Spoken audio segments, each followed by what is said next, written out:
Okay, hello. There was one last thing I wanted to point out in my last series of videos, and that is primarily determining your heading for your cross-country flight plan.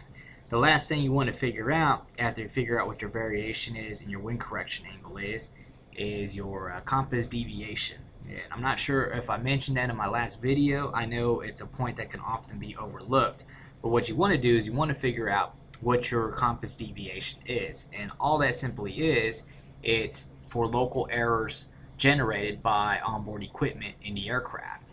And what's going to happen is your aircraft is going to have, or it should have, a compass deviation card. And all a compass deviation card looks like is this.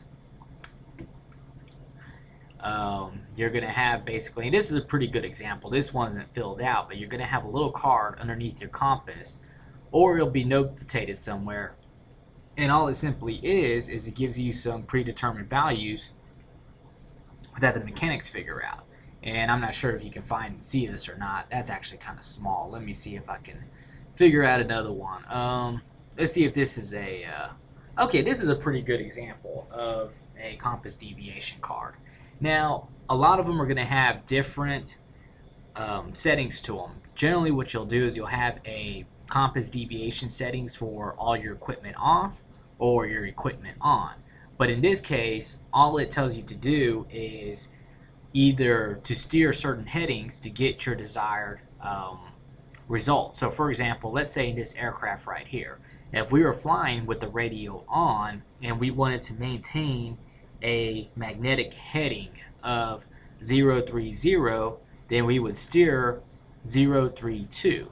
And the reason being because our compass is being pulled 0.2 degrees clockwise due to onboard equipment being on.